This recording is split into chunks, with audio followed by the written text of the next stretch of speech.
Welcome to a special live edition of the Liz Wheeler Show in honor of the fact that President Joe Biden issued a pardon of his son, Hunter Biden, yesterday. A Sunday evening news drop. Hunter Biden is off the hook, completely off the hook. And let me tell you, the reason Joe Biden pardoned his son Hunter was not because he believed that Hunter was the target of unfair prosecution because of Hunter's error in filling out a form when he was making a gun purchase. Joe Biden did not pardon Hunter Biden because Joe Biden is somehow a good, loving, and compassionate father of an addict who was delinquent on paying his taxes when he was in the throes of addiction and then paid them back and paid a penalty in paying his debt to society. No. The reason Joe Biden pardoned Hunter Biden is actually very evident if you read the lines within the pardon itself, which we are going to do now. This is what Joe Biden said. He said, "Today, I signed a pardon for my son Hunter. From the day I took office, I said I would not interfere with the Justice Department's decision making, and I kept my word, even as I have watched my son being selectively and unfairly prosecuted. Without aggravating factors like use in crime, multiple purchases, or buying a weapon as a straw purchaser, people are almost never brought to trial on felony charges solely for how they filled out a gun form. Those who were late paying their taxes because of serious addictions, but paid them back subsequently with interest and penalties, are typically given non criminal resolutions. It's clear that Hunter was treated differently." Biden says the charges in his cases came about only after several of my political opponents in Congress investigated them to attack me and oppose my election. Then a carefully negotiated plea deal agreed to by the Department of Justice unraveled in the courtroom, with a number of my political opponents in Congress taking credit for bringing political pressure on the process.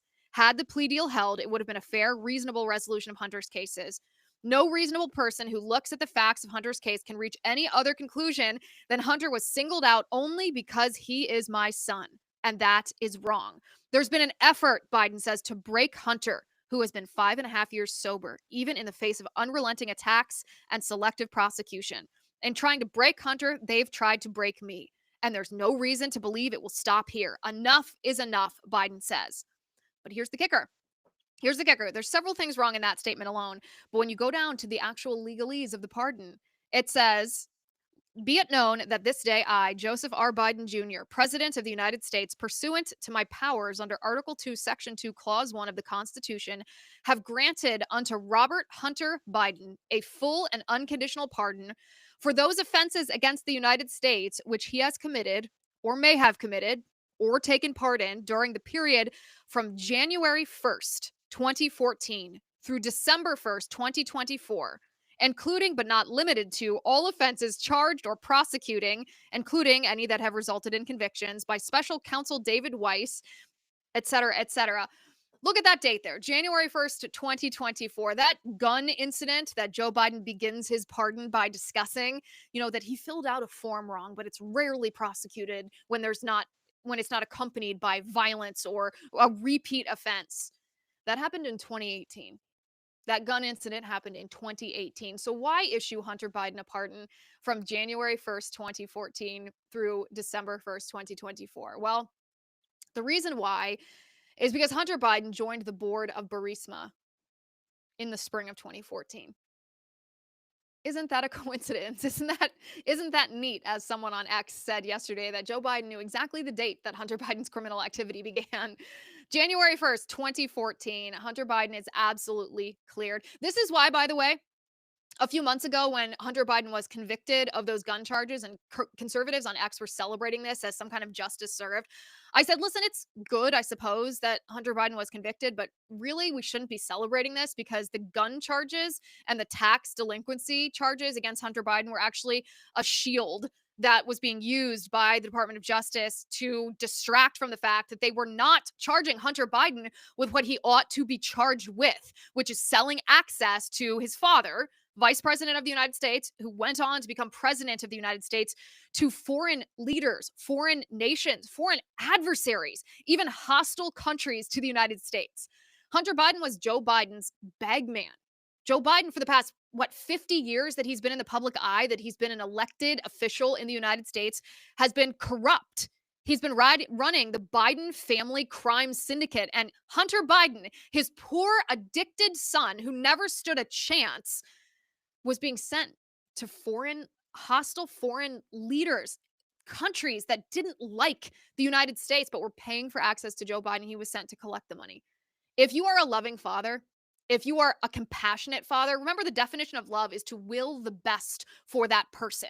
If Joe Biden actually willed the best for Hunter Biden, he wouldn't have used him as a bagman in this scheme. He would have actually tended to his addiction problems and the root cause of that addiction and not put him in the public eye, not made him the thing of headlines because he was the front man for the Biden family crime syndicate. It's despicable. That is the real reason Joe Biden pardoned Hunter Biden. And by the way, I'm surprised that anyone ever believed Joe Biden when Joe Biden said that he would not issue a pardon for Hunter. There are Democrats and liberals on X, even some conservatives, who are saying Joe Biden is a hypocrite. He said no one was above the law, and then he went on to pardon Hunter Biden, even though he promised that he wouldn't. Really? You guys believed that? What would make you believe that? To me, it was very obvious that that was a lie all along. I think a lot of you will agree that that was obviously a falsehood because Joe Biden had to pardon Hunter Biden. The surprise is maybe that it happened on December 1st versus January 20th, but it's really only because Hunter Biden had a sentencing coming up in the next couple of weeks and Joe Biden wanted to avoid that. But I think we can expect that there will be additional pardons coming from the office of President Joe Biden before January 20th related to the Biden family crime syndicate. Also, worth noting today that President Trump during his first term got impeached for asking, why did Joe Biden pardon Hunter? Remember when he was on the phone with Zelensky, president of Ukraine, in that infamous phone call which led the House of Representatives of the United States Congress to impeach Trump. The reason for that is just that Trump asked about Joe Biden's activities in Ukraine. Well, it turns out Joe Biden believed that Hunter Biden was a criminal too. He knew that Hunter Biden's board of Burisma seat, this young man with addiction issues who did not have a speck of experience in the energy industry. Why would he be a board member? Because he was selling access to Joe Biden. The big guy issued this pardon, not because he's a loving father, not because he's compassionate of his son's addiction. The big guy issued a pardon to Hunter Biden because he's scared of Kash Patel. That is the reason for the Hunter Biden pardon. We're going to go into all of this and more. We're going to bring in Mike Benz. Mike Benz to talk about Hunter's shady activities. Mike, good to see you. Great to see you, Liz. Mike, I find it funny looking at X to see all the different people that were like, I'm shocked that Joe Biden, the public servant, the good man, the loving father, I'm shocked that he would have lied and said, I won't pardon Hunter. And then he did. Yeah, so shocking. Well, I think the size and scope of it, though, I think is honestly even a little surprising to me. I mean, it's a 11-year total blank slate, get out of all crimes free card. I mean, I don't know if this is completely unprecedented in all pardons in all of U.S. history, but I've never seen anything like it. This is 11 years from January 2014 to the present day, all crimes, whether charged or not. I mean, he could have murdered someone in between that time, and he's evidently got a pardon for it now. And I think the reason for this wide scope is because what Hunter Biden was doing, as you correctly noted, was essentially selling U.S. foreign policy for the personal profit of the Biden family. That's why, it seems like almost every member of the Biden family has a professional job, almost like in the mafia. It's like they keep it in the blood there so they can share bank accounts, they can keep things close hold, and everyone's got their different parts between Hunter and Jim. I know a lot of people are now expecting, James Biden to receive pardons as well, but the Yeah, Hunter don't you think one, he will before Biden's out of office? it seems highly likely, and it may have the same sort of almost indefinite term. I mean, why not make it 40 years going back? Why stop at 11? I mean, obviously, it's for the reasons that you noted, but I think what's implicated here is something far more vast and deep than Hunter Biden himself or even Joe Biden himself. I think this really gets to the heart of the diplomatic octopus of the U.S. empire, which could potentially create international and diplomatic blowback on the U.S. if these crimes are revealed not just to the American people, but to the international community. I think this is why you have the CIA all over this story. You have the State Department all over this story. You have USAID all over the story. You have the Pentagon all over it. I mean, you mentioned the Ukraine impeachment in 2019. That was led by the effectively the Pentagon through the Vindman brothers and the CIA whistleblower, whose name you were not allowed to say on social media for several weeks, Yeah, Eric remember that? Ciamarella. Right. And Ciamarella was actually on the email chains about Burisma with Joe Biden directly from the CIA. And if you recall, we have whistleblower testimony to Congress that the CIA actually intervened in the Justice Department intent to do an interview of Kevin Morris, the sugar daddy who paid Hunter Biden's taxes for 5 years, 5 years consecutively. And when the IRS and the Justice Department sought to get more information about Hunter's financial sponsor, they were waved off by the Central Intelligence Agency. And this really gets to the heart of what Burisma and Hunter Biden are all about. So, on the one hand, there's the personal profit side of it, which is the fact that Hunter was getting personally enriched by his presence on the Ukrainian private energy company, just as he was, for example, in E Plata, which was a microfinancing company to provide banking services to illegal immigrants. Uh, he had a almost 10% equity stake in that, Hunter Biden did, at the same time that his father was opening up the US border in order to create a flood of the market for those microfinance transactions. And then on top of that, Joe Biden then used his Justice Department to pressure banks to provide banking services to illegal immigrants. So you basically have a locked in market for the illegal immigrant microfinancing company that Hunter was on. It was doing the same thing with China and the LNG space there. But the Burisma story, I think, activated the FBI in the 2020 election cycle. It activated the CIA. It activated the defense and intelligence spheres because nobody wants the dirty laundry to air on the international stage here. If Russia is able to hold up these disclaimers or these disclosures and these documents and forensically piece it all together, just how corrupt the whole U.S. involvement in Ukraine was, then that provides a powerful forum for Russian propaganda to win hearts and minds in Ukraine, in Central and Eastern Europe, to neutrals like India or to Pakistan, and say, this is what the US has been doing this whole time. They've been using this as their personal piggy bank. And here we have the direct files from the CIA, from the Pentagon, from the State Department. And there's so much more to this, but I think that's what's motivating this need to stop not just pardoning Hunter, but to block a Justice Department investigation into the underlying crimes. Well, do you think this will actually stop any type of investigation? I mean, like I said, I do expect, you never know for sure, but I do expect Joe Biden to pardon his brother, but there are certainly other people associated with what happened, other people associated with the Biden crime syndicate. Are there enough people who were in the know that there could be congressional testimony? Because one of the interesting parts of the pardon, too, is that if you are pardoned, you cannot plead the fifth if you are called to congressional testimony, for example, because it's not incriminating anymore if you say anything, if you have been given full immunity. So theoretically, Congress could subpoena Hunter Biden, bring him in front of the Congress, and could require him to testify. And if they have some trap where they could prove that he was lying, they could then hold him in contempt. There are mechanisms to try to investigate this. Do you foresee any of that happening? Is there a way for it to be done successfully? How else could Republicans try to uncover this? Because I personally think it is important to still investigate it. It was so significant. Yeah, I mean, frankly, the Senate Intelligence Committee could simply get a gang of eight together, so to speak, and simply look at all CIA files that have the word Burisma in it.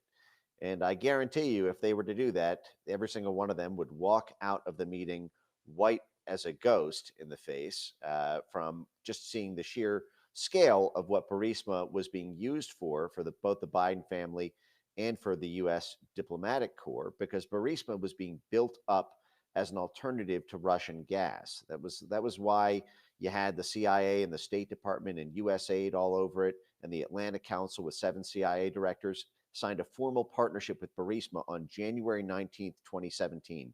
That's one day before Trump was inaugurated. The Atlanta Council, with 7 living former number one heads of the CIA on its board, signed a business cooperation agreement. They sort of consider themselves NATO's think tank. And so you have effectively the civilian arm of NATO personally kicking deal flow to Burisma. You have a formal USAID partnership. USAID has long been the sort of civilian finance arm of the Central Intelligence Agency. Yet Hunter Biden, who was on the chairman's advisory board of NDI, the National Democratic Institute, which is a longtime CIA cutout, it was actually created effectively in a letter from the CIA director in 1983 calling to have an NGO set up to do what the CIA used to do. And somehow Hunter Biden ended up being on the chairman's advisory board of that. Right next to Hunter Biden on Burisma, on the board of directors there, was no less than Cofer Black, who spent 30 years in the CIA and won a CIA Distinguished Medal Award. He was Mitt Romney's Sherpa to the intelligence community when Mitt Romney ran against Barack Obama for the presidency there. You had Hunter Biden's own law firm draft a lobbying memo to the State Department, pitching them in 2014 on how useful Burisma would be to the State Department to create, if Burisma could be upscaled and Russia could be sanctioned and the Nord Stream pipelines could be sanctioned or blown up, then Burisma would capture the market that Gazprom used to have. And so, and then of course, at the end of it, you have all the private sector stakeholders who make billions effectively from capturing the European energy market that they just weeded Russia off. And so you can argue that's in US interest because we've just nuked the economy of a hostile foreign adversary, but who's collecting the profits? It's not the American people, it's the Biden family and their donors like George Soros, who is personally leading the play to privatize Naftogaz, the main feeder that Burisma feeds into. And not only that, what were we doing militarily in Ukraine? You know, this whole war with Russia in Ukraine did not start in 2022.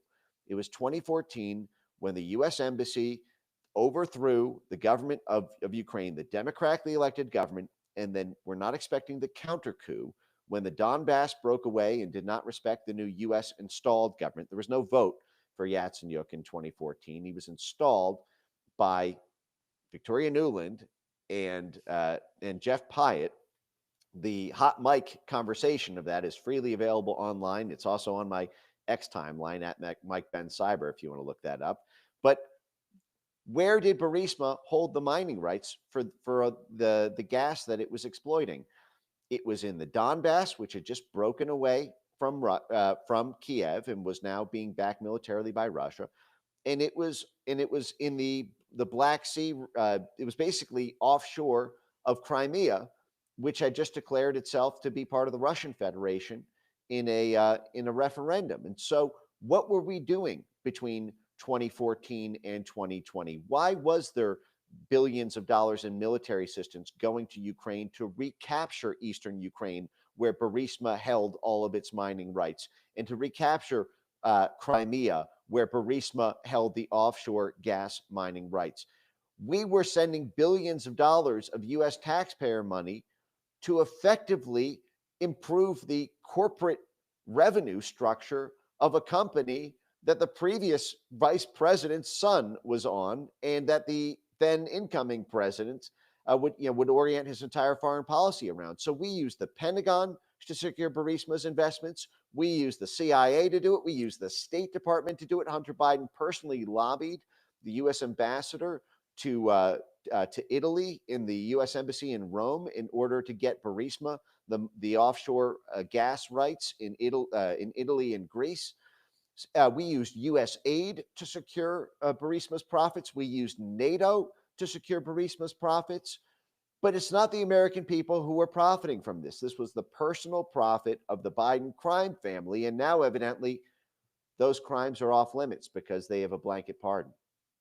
And listen, in the YouTube live chat, Ronald Wirt says it's Joe Biden is issuing a pardon for himself, essentially. And I think that's correct. Joe Biden, we think of him maybe as shaking hands with the air, not knowing where the stairs are, mumbling to himself, this doddering, senile old man.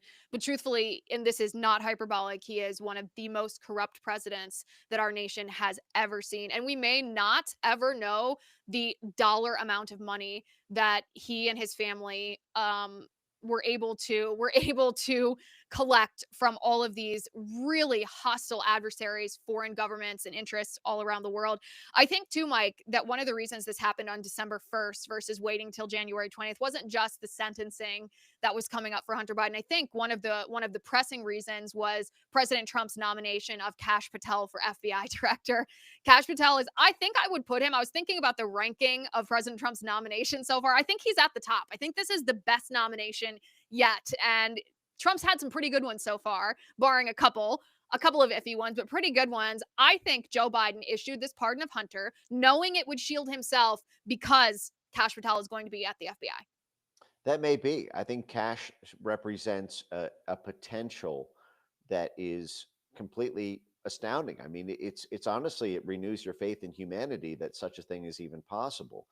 I mean, you had Bobby Kennedy, who wrote a whole book about how HHS is implicated in in COVID-19, and he's made the head of HHS after writing that book. You have, Dr. Jay Bhattacharya, who was deemed a fringe epidemiologist by the NIH and blackballed essentially from almost being cited in any NIH papers, and he's made the head of NIH. And now you have the guy who said if he was made the FBI director, he would shut down the J. Edgar Hoover building and turn it into a deep state museum, being made the head of the FBI.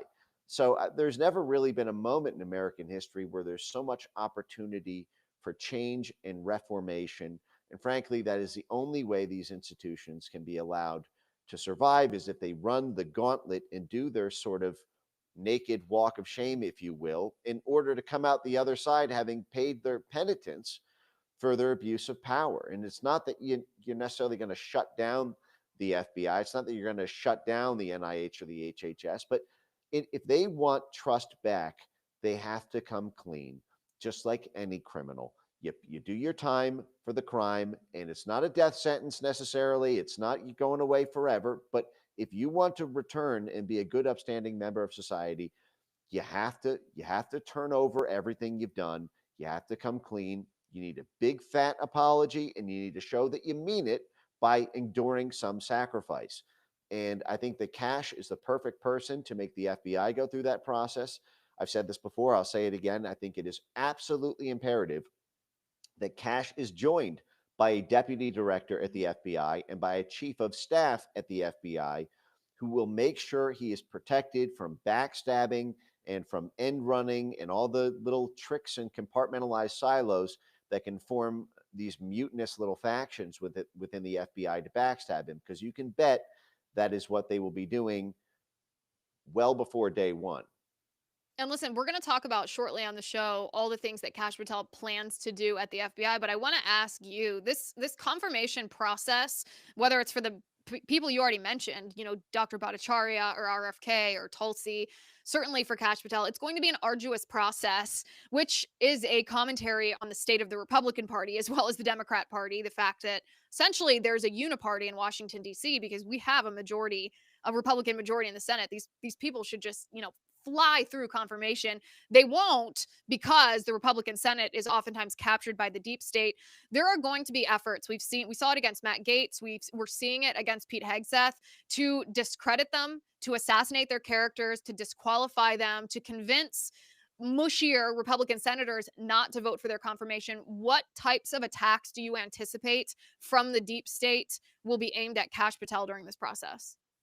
Oh, there's no bottom to it. They'll probably try to dig up every woman since elementary school Kash has ever texted or made eyes with at a random grocery store. They'll probably. I mean, there's no limit to it. I mean, they'll probably try to do some mishandling classified documents type thing. I wouldn't be surprised if to the extent that Kash has had security clearances for work that he's been involved with. But it's really going to come down to the votes, I think, more than the public opinion scandals, because at this point, I think there's such intensified public support. The cash only, only cash hashtags, where I think completely dominated X. It appears that Cash has the support of Elon, at least in terms of optimism for his role there. So I think it's really going to come down to the actual floor votes on the Senate. And what people need to know in the Senate is that if they are a Republican trying to block this, that it's going to be effectively the end of their political career if they do so. Yeah. That they should take a lesson from Liz Cheney, who was a very, very powerful senator in our Congress, and then got blown out for leading the January 6th Fedsurrection show trial in Congress and voting against Trump and impeachment, and then she ended up getting blown out by 30 points in her own state when it came down to that. I think that example has to be put on a jumbotron so that people like Susan Collins and Lisa Murkowski, and even to some extent John Thune, uh, are aware that the American public has a very, very, very watchful eye on them, and that we voted overwhelmingly for President Trump to put these people in to the positions of power that they are now nominated for. And if they seek to use a bureaucratic process or an ethics probe or flat voting against them, the same people, I should note, who all voted to approve the Democrat Merrick Garland, the single most corrupt head of the Justice Department our country has ever seen and likely will ever see. He's probably the most crooked prosecutor, I would say, almost in human history at this point, for the perversion of justice that was done to our great country and completely destroying the name of our Justice Department. And they voted for him. They won't vote for, if they may not vote for Kash Patel. If that happens, that has to be the end of their career in the Senate. And the American people have to make that loud and clear on social media. Yeah, and by the way, I think you make a good point about the corruption of Biden's DOJ, because we know there's communication, right? Joe Biden pretends that, the Department of Justice is independent. I don't get involved. We know exactly what Joe Biden's agenda was and how it was carried out by the FBI or by the DOJ at large, because while his son was the bagman committing these crimes all around the country, and even up to the point that Joe Biden is pardoning him, the FBI is going after pro-lifers, going after people that are pro-Second Amendment, going after anybody that says the word based, anybody that says the word red pill. They're being labeled as parents who oppose gender ideology in their children's classrooms at school or being called domestic terrorists. This is not only the most corrupt individual who made himself wealthy and his family wealthy as an individual. He spread this poisonous ideology using law enforcement who have tentacles into every corner of our society, trying to get us if we dissented, if we called him out, if there was a threat of exposure of his son and of their crime family. And we're going to show, by the way, some of the hypocrisy of the left. Adam Schiff specifically, I got to show you guys a video of that. Mike Benz does have another commitment. We're going to have to let him go. You can find him at Mike Benz Cyber on X. Highly recommend you follow him over there. He's got a great X account. Mike, thank you for being on the show. Thanks, Liz. Great talking to you again. Okay, guys. So Adam Schiff, as you recall, pencil neck, as President Trump was wont to call him, maybe one of the top 5 Trump nicknames. Adam Schiff, back in 2018, and this, of course, was related to President Trump at the time, but the words just have a delicious ring of irony today because they were misplaced against President Trump. But now, I wonder if Mr. Schiff stands by these words. Adam Schiff proposed a piece of legislation. He went on CNN to talk to Don Lemon and said he proposed a piece of legislation to investigate presidents who pardon their family members or people associated with the president if there's an ongoing investigation of that person, whether it's a family member or a close associate, in which the president is a witness or a part. This is what Adam Schiff proposed back then. And don't you just wonder, I think we should all get on X here after we watch this video and just ask old Adam Schiff if he still stands by this need for this type of legislation to hold presidents who use and abuse their power of pardon the way that Biden has with Hunter. Take a look at this. So the president's pardon of Scooter Libby, Congressman, has inspired you to propose new legislation. What exactly would it do? What it would do is say that in the event the president pardons anyone in an investigation in which the president is a witness, a subject, or the target, those investigative files will all be turned over to the Congress. The Congress ought to know whether the president is using the pardon power to obstruct justice. The American people have a right to know. I think it is clearly constitutional. It doesn't prohibit him from granting a pardon, even a pardon he shouldn't grant. But it does say that we will be able to at least find out whether the president is using this power to shield himself from liability. It offers transparency at the very least. Absolutely. Thank you, Congressman. I appreciate your time. Thanks, Don. All right. You heard him. You heard Congressman Adam Schiff. He said, we deserve to know if the president is using his power of pardon to obstruct justice, to shield himself from liability. That's right. He's exactly right. Words I never thought I would say. Adam Schiff is right. Tag him. You're on X right now. Those of you who are watching this live on X, go ahead and tag Adam Schiff and ask him, do you stand by this? Do you still support this legislation, which would give Congress all of the documentation, all of the investigation materials to see if President Biden is in fact using his power of pardon to shield himself from liability, to obstruct justice?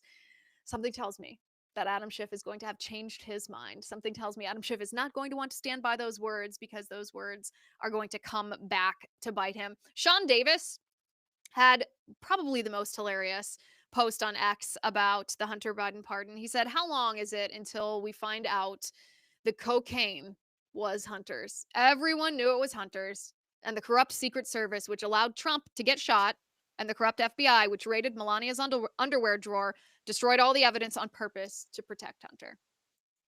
Something tells me that we're going to find that out here pretty shortly. We're going to find that out pretty shortly. Again, Joe Biden did not pardon Hunter Biden because he was a good and loving father. Good and loving father would have gotten Hunter the help he needed privately, done everything he could to protect Hunter Biden from the public eye, instead of trotting him all around the world as his bag man, making him take part in these shady, corrupt, mafia-style deals to enrich Joe Biden and his family. Jen Psaki, though, Jen Psaki said Biden is a great public service by not pardoning Hunter. It's actually weird to me, again. It's weird to me, anybody who thought that Joe Biden would not pardon Hunter. It never made sense. Never made sense. Okay, we're going to talk about Kash Patel and what we can expect once he is head of the FBI. He's promised to declassify some pretty controversial stuff. We're going to listen to it in his own words here in a second. But first, in all the time that we have been alive, the US dollar has always been our primary currency. We've been able to count on it, whether we're kids saving cash in a piggy bank, whether it's our wallets now, our credit cards, our bank accounts, we can count on it. It has value. But that may not be the case much longer. The dollar is facing unprecedented inflation, thanks to politicians in both parties, actually, that overspend our money and overprint it. And our politics is getting increasingly unstable. Maybe this pardon of Hunter Biden is a perfect example. As if that wasn't scary enough, the government is looking to take control over all of our money with a new digital dollar. The deep state, the globalists, want to use our money to control us. That's why it's never been more important to take control over your wealth. Don't let your life savings become a casualty of failing banks or currency wars or controlling globalist politicians. Now is the time to call the only precious metal dealer I trust, American Hartford Gold. They'll show you how to protect your savings and your retirement accounts by diversifying your wealth portfolio with physical gold and silver. American Hartford Gold is a fabulous company. They support content like this, you and I, that's committed to bringing you the truth. So tell them I sent you, and they'll give you up to $15,000 of free silver on your first order. Call them now.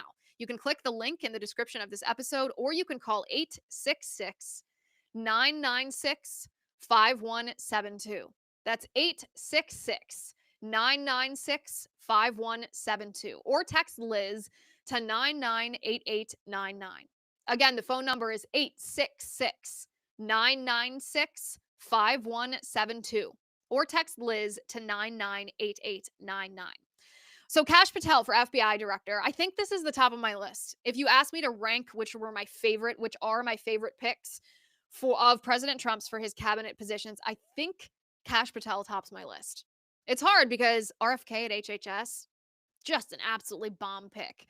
Dr. Bhattacharya as head of NIH, that one's pretty hard to beat. And listen, I don't agree with Tulsi Gabbard on a lot of things, on a lot of social issues. She and I have pretty different viewpoints. But to put her, after she had been designated as a terrorist by TSA, because she dissented from the deep state, to put her in charge as director of national intelligence. That I love the disruptors. I want a disruptor. In fact, one of the reasons that we know that Kash Patel is going to be amazing at the FBI is because Andrew McCabe, former deputy director at the FBI, says that he warned on CNN that Kash Patel will be disruptive to the work of the FBI. This is Andrew McCabe. The nation that depends on a highly functioning, professional, independent Federal Bureau of Investigation. The fact that Kash Patel is profoundly unqualified for this job is not even like a matter for debate. So I think what we should really be thinking about right now is, what does this signal in terms of Donald Trump's intent for the FBI? The installation, or the nomination, I guess we should say at this point, of Kash Patel as FBI director can only possibly be a plan to disrupt, to dismantle, to distract the FBI, and to possibly use it as a tool for the president's political agenda. And, you know, as an organization, we know what that looks like. This country has been there before, right? The pre-Watergate FBI, the J. Edgar Hoover FBI, struck fear in the hearts of Americans across the spectrum of politicians, people in entertainment, people in the civil rights community, because the director operated at the direction of presidents to collect political intelligence and to utilize the legal authorities, the investigative authorities of the FBI to terrorize and intimidate Americans. So the question is, let's pause is right that there. where Let's pause right there. First of all, on YouTube live chat, Janie Cavender says, we need disruptors. Right, exactly. Andrew McCabe, this avowed leftist who's now a senior law enforcement analyst on CNN, says that this would be a bad thing. Kash Patel would disrupt the FBI. Yeah, that's kind of the point of nominating him to FBI director, because the FBI has been weaponized. And listen to Andrew McCabe for a second. Like, just replay this in your mind. He says, Donald Trump wants to use the FBI to target his political enemies. No. Barack Obama and then Joe Biden after him, and the deep staters that were already embedded in the FBI were already used to target the political opponents of the Obama administration, the Biden administration, and the deep staters' leftist ideology. The FBI has been weaponized against those in President Trump's first administration, whether that was General Michael Flynn, against conservative parents who didn't want their children, their little boys, being told that they're girls, and their little girls being told they can be boys, against parents, against Second Amendment supporters, against supporters of free speech, against traditional Catholics. We're told that, oh, we might be a domestic terror threat. This FBI is the secret police of these controlling leftists. The FBI, Andrew McCabe points a finger, and four are pointing back at himself. That is exactly what the FBI has been used for, which is why we need a disruptor like Kash Patel at the FBI. Kash told us what he would do if he were nominated to be director of the FBI. And this is why the Andrew McCabes of the world are freaking out, because this is what Kash Patel plans to do. Take a listen.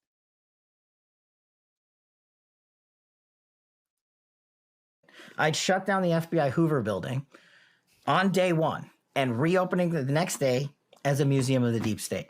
And I'd take the 7,000 employees that work in that building and send them across America to chase down criminals. Go be cops. You're cops. Go be cops. Go chase down murderers and rapists and drug dealers and violent offenders. What do you need 7,000 people there for? Same thing with DOJ. What are all these people doing here? What are they doing there? Well, they're going after conservatives. That's what they're doing there. And Andrew McCabe, by the way, there was one other thing that he said wasn't up for debate. Not even up for debate. That Kash Patel is not qualified for this position. Actually, a lot of people either aren't familiar with or forget Kash Patel is a highly credentialed law enforcement officer. In fact, he worked in the Department of Justice under the Obama administration. And look at what award he was given. I'm going to bring this up on the screen so you can see this. When Kash Patel was at the Department of Justice in 2015, he received the Central Intelligence Agency Award for combating terrorism in East Africa. He was the only member of the Department of Justice to receive that award. So a prestigious accomplishment based on his work.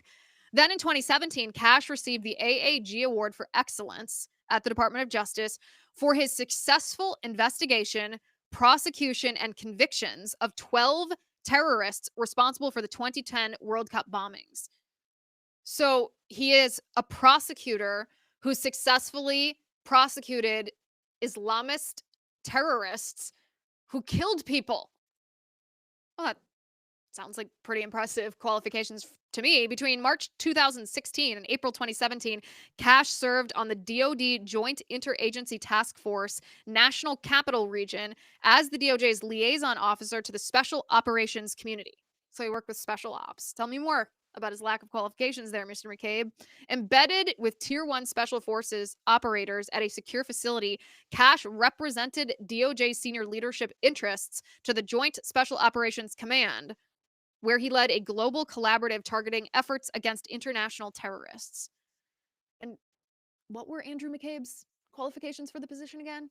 Because it sounds to me like Kash Patel is very qualified. He's someone on Twitter, I don't even remember what leftist was freaking out on X about this, but they said that Kash Patel is better suited as an online troll. Kash Patel didn't even have an account on X until yesterday. Kash Patel was busy chasing down international terrorists who were trying to kill you and successfully thwarting them and prosecuting them to the point of conviction. He didn't have time to be on X. But really what the left is afraid of is a disruptor. They're afraid of Kash Patel declassifying information because there is a necessity for classification of some information. That's not disputed. I don't even dispute that. There is a necessity for some information to be withheld, not so much from the public as in us, but from our adversaries. Because if we have free access to information, then so do our adversaries. Sometimes our adversaries can use that information to harm us. And if it is absolutely necessary to protect us, then that information needs to be classified. I get that. I think you guys probably get that too. No one is saying we should have zero classification.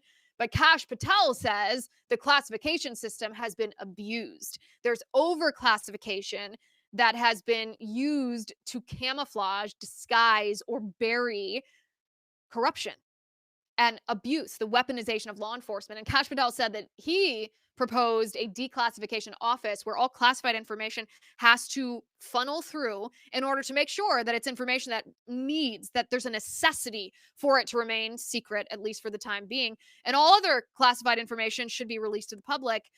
One example of this, he said, is the Epstein list. Here he is talking to Glenn Beck about it. Take a look. Black Book? Black Book. FBI. But who? That is that. I mean, there's. Oh, that's under direct control of the director of the FBI. Just like the manifesto from the Nashville school shooting of the Catholic school. Yeah. We still haven't seen that, right? It's not the Nashville police or PD saying we don't want this out. The FBI airmailed into that operation and said this is not getting out. Because they do that because this is another government gangster operation. All these local law enforcement communities get funding from the DOJ and FBI for local programs. And if you don't cooperate, you're not getting your $1 million for this, and you're not getting and that's a lot of money to these local districts. That's how they play the game. That's why you don't have a black book or the manifesto. But the black book, it's not just sitting. I mean, that's Hoover power times 10. And to me, that's a thing I think President Trump should run on. On day one, roll out the black book. And not just that. On day one, roll out all of the text messaging communications we were told were deleted. On day one, play the rest of the video of the pipe bomber. On day, one of the reforms I talk about in government gangsters is you need a central node to be continuously declassifying. This is another thing they do. They overclassify. And I'm telling you, as a former number 2 in the IC, they overclassify 50% of the stuff there to protect the deep state. Oh, no, you can't see that. Nothing to see here. Gina was a master at it, of doing it. And we still haven't seen half of the Russiagate report that we wrote. Still under lock and key. On how the ICA was originally constructed. We put 10,000 man hours against John Brennan's team that did it. And we found out why they came up with their bogus conclusion. But we couldn't sell it to the world because we couldn't talk about it, and the government gangsters came in and buried it.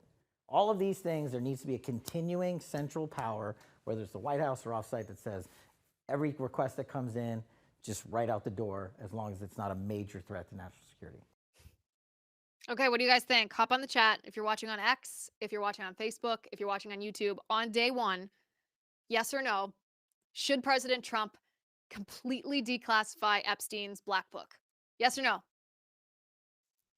I'm interested to hear what you guys are going to say. I think yes. I'm just going to be very transparent. I think yes. I don't care about the international politics implications of releasing a list like this. I don't care about the left, by the way, will argue, well, there's no context here. This isn't an automatic assumption of, partaking in a ring of pedophiles or something like that. Yeah, we know. We know. But don't you think we should see it?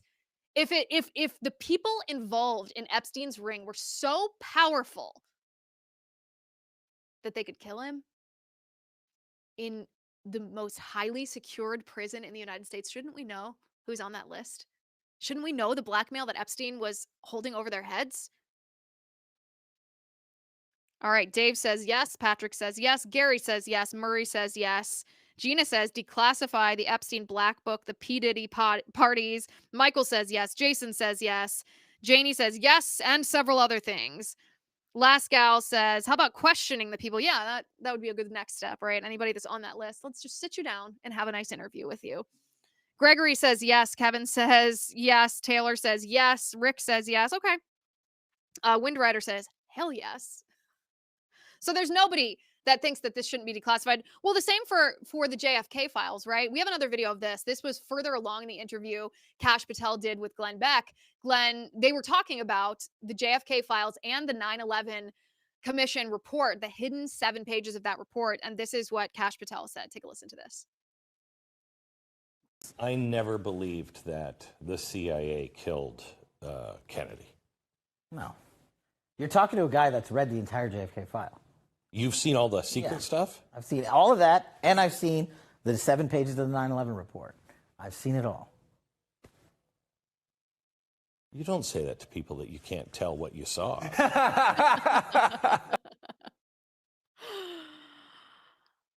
Did he tell him off air? Did he? Guess we'll have to wait and see. I think we should. I disagree with Glenn, actually. I do think the CIA took part in the assassination of JFK. And this is where I hope there's a little HHS FBI crossover. RFK Jr., I hope, is involved in some way in the declassification. Maybe he should be the one that reads it out loud. Even if the FBI director, Kash Patel, is the one who declassifies it, maybe RFK should be the one to present it to the public, since it was his father and it was his uncle who were assassinated. And almost certainly the CIA was involved in some way. I do disagree with Glenn on that. Love Glenn. But I think he might be surprised then when this gets discovered. Alex says corruption exposed is corruption defeated. I think that's right. I think that's exactly right. Kash Patel is smart. The reason the left fears him is because Kash Patel isn't just experienced. He is. The left is just counting on us not knowing the complexities of his resume. But if you look at his resume, wow, very, very qualified for this position. And what that really means to the left is that Kash Patel knows where the bodies are buried. And that freaks the heck out of the left. Kash Patel exposed Russiagate, remember? So this isn't just speculation on my part that Kash Patel knows where the bodies are buried or would be good at exposing where the bodies are buried. He already did. He exposed Russiagate. So we can expect attacks from the deep state on Kash Patel. They've started their first round. This is kind of how it goes with the deep state. First, they just claim that you're a threat to democracy, but it's very vague. They don't say what they mean by that. They're just trying to make people fear it. And on MSNBC, they had an absolute meltdown over Kash Patel, calling him a threat to our democracy. Take a listen to this. Is there enough backbone there, do you think, to defeat multiple nominees? I don't know. I think it's possible. And look, we saw it with Matt Gaetz already, and I think that I was actually surprised how quickly that happened. To me, Kash Patel, and I don't say this lightly, is the most dangerous nominee that we've seen yet to our democracy. I mean, you might think that having Pete Hegseth running the military is a greater level of danger because of his lack of experience, or Tulsi Gabbard at intelligence. But just as far as the threats to democracy that we were warning about before the election. And Kash Patel was a key player inside the Trump White House, pushing for and orchestrating the coup attempt in 2020. He was trying to completely take control of the Justice Department at the time. He was Trump's top lieutenant who was willing to do anything and advance any lie in service of his attempt to overturn that last election, to such a degree that there were many people that were Trump appointees in 2020 who were staying around and saying no, like standing in the breach and saying, no, not Kash Patel. Like, you cannot put Kash Patel as a temporary leader of the Justice Department, et cetera. These are Trump appointees. And so, we'll see what happens in the Senate. But if Trump had people around him that were quasi-loyalists that were like, that guy's too far, who knows what that'll mean for the Senate. I think what this sad little man meant when he said that Kash Patel is a threat to democracy, I think he meant that Kash Patel is a threat to bureaucracy. And in that case, he's exactly right. That is exactly what Kash Patel is going to do when he is FBI director. He is going to smash the deep state bureaucracy at the Federal Bureau of Investigations to smithereens. And I can't wait. I cannot wait. I cannot wait. My goodness.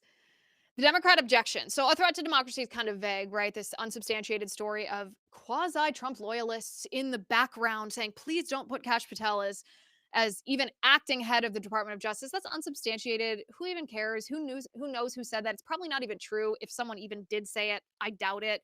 I absolutely dismiss that kind of vague accusation. But this is one of the hallmarks so far of the freak out on the left over Kash Patel is they don't actually have any objections. They say, he's not qualified. He's not qualified. And it's like, okay, look at his resume. He's obviously qualified. That's a stupid allegation. And then they say he's a threat to democracy. Well, no, because this is coming from a party that deposed Joe Biden and installed Kamala Harris as their nominee, that obviously cheated in 2020. And therein lies the problem that MSNBC commentator actually had, that Kash Patel recognized, as I think most of us recognize, that there were some pretty serious anomalies with the 2020 election, that Joe Biden wasn't just such a charismatic candidate that he got, 13, 15, 18 million more votes than every other Democrat in recent election history. Yeah, that's a little bit shady, just a little bit shady. All right. But this Democrat, I watched this video, cracked me up. This Democrat voices the objections of the left to Kash Patel better than almost anybody else. So take a listen to this really substantive argument against Kash Patel.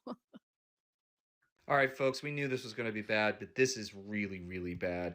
Trump just nominated Kash Patel to be the director of the FBI. You know he's serious because his eyes This guy are so is the wide. Trumpiest Trump stooge that there is.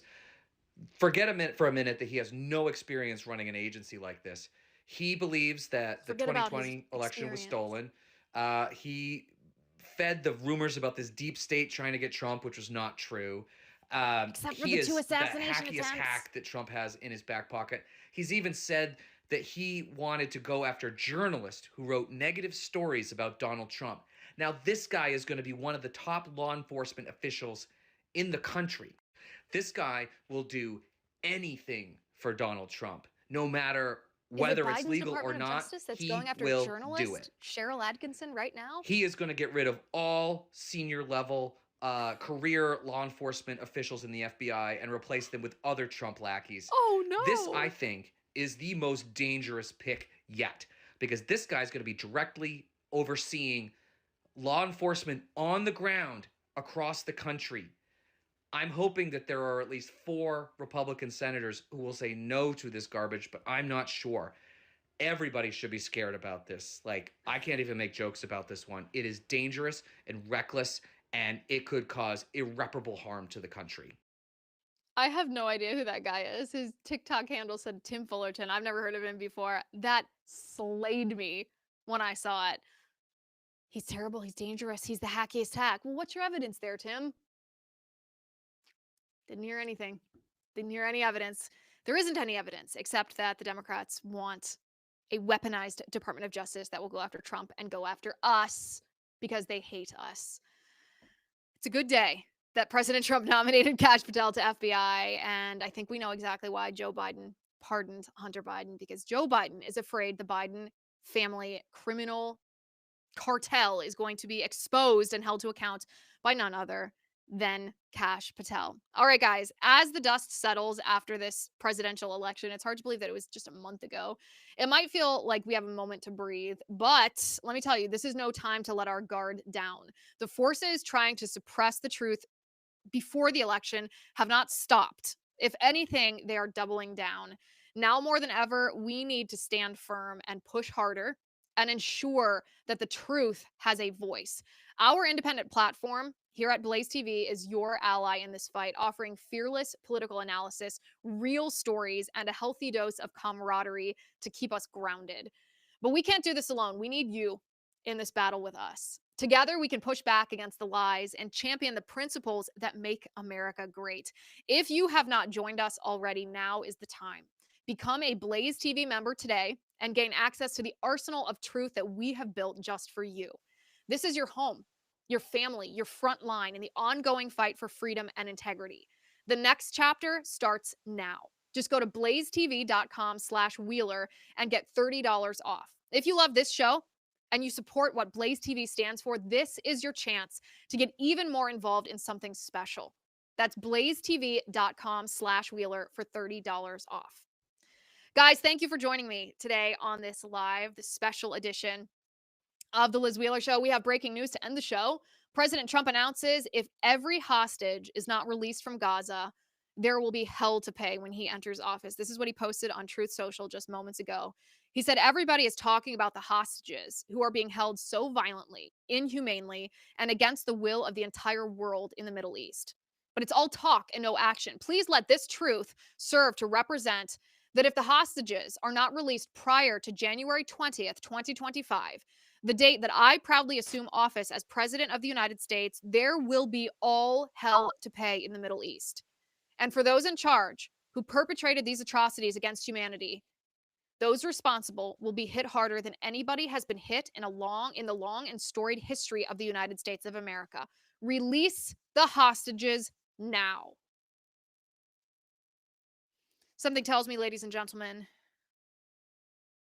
that those who committed the atrocities, the terrorists who are holding hostages, believe President Trump when he issues this threat. It would be prudent if they do so. On that note, make sure you guys are subscribed to the show on youtube.com/Liz Wheeler. Make sure you hit that subscribe button and the bell so I can notify you every time we go live, every time we have a new episode and a video. On X, make sure you are following so that you're along for all of the rage tweets. They're probably not called rage tweets anymore now that it's X though, right? For all the X posts and the lives, and then also go over to Spotify and Apple if you would. Subscribe over there for the times that you are in the car, you are at the office, you just can't watch the show. You can listen to it on Apple and on Spotify. Thank you so much for joining us today. Thank you for watching. Thank you for listening. I'm Liz Wheeler. This is The Liz Wheeler Show.